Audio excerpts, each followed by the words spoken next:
God of War games are one of the most recognizable series available on PlayStation consoles. This time I would like to take a closer look at a PSP to PS3 HD release, God of War Ghost of Sparta. A game from a small handheld getting a HD makeover. Was it worth waiting for?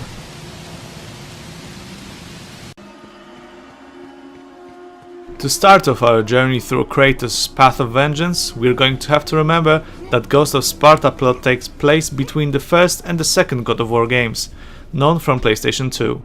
This time our hero is hoping to find his brother, brutally taken by some unknown force when Deimos and Kratos were young. If you're familiar with the main character, you will know what he is capable of when it comes to fulfilling his desires. Mythical creatures, gods, titans, beware when Kratos is out and looking for a brawl. But Ghost of Sparta gives us something unique to the franchise, a look at the past life of Kratos and his relationship with his family and fellow Spartans. If you had played other God of War games, the storyline will fill some gaps and answer bothersome questions.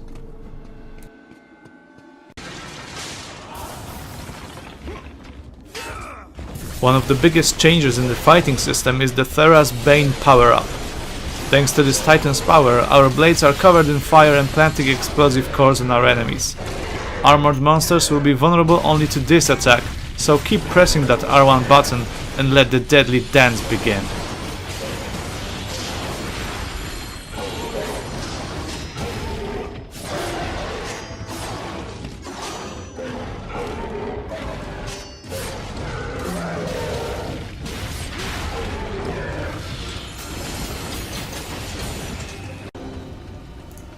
A true Spartan warrior possessed a spear and a shield. Kratos uses them to perforate enemies either with swift thrusts or a throw from the distance. Magical attacks were always a part of Kratos' routine. This time we were able to use Eye of the Atlantis, Scourge of Erinis, or Horn of Boreas. Every attack has its pros and cons, but they all look amazing on the big screen.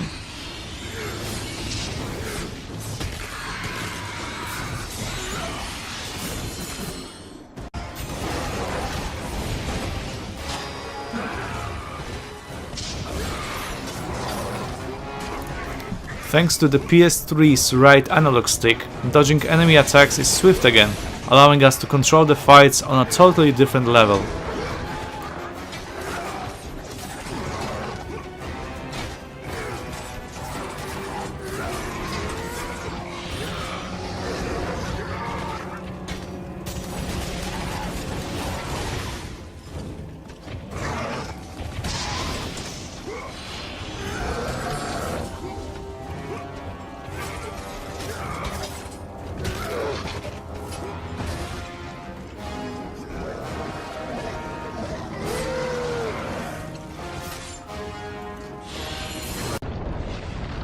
Upgrade system hasn't changed at all. We're still on a lookout for orbs, replenishing our health and mana.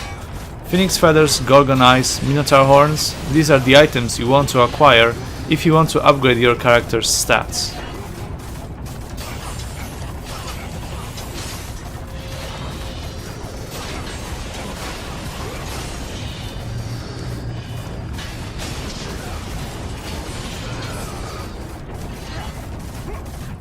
Enemies' ranks are pretty much the same.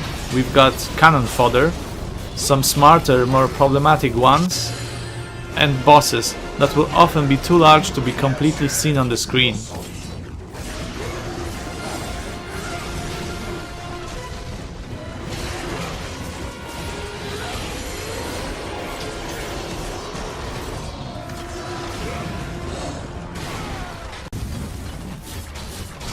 As for the riddles in the game, you know the drill. Move this, switch that.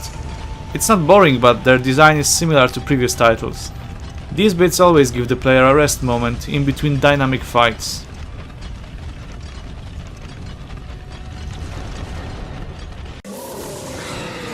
After finishing the main storyline, we are able to fight in Challenges of the Gods, a series of customized tasks, whether we're killing in a time limit or struggling to survive with diminishing health bar.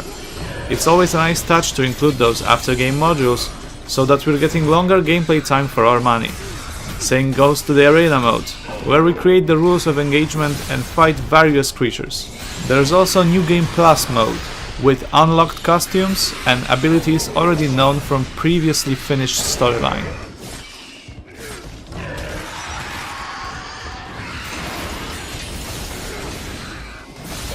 To be honest, the scale of the game is astonishing, and it's hard to imagine how PSP handled these images. This is a true God of War experience, and the difference between the first handheld title, Chains of Olympus, is clearly visible. Ready at Dawn, the developer of the game, were able to deliver an amazing product. One of the prettiest titles available for PSP shines on PS3 as well.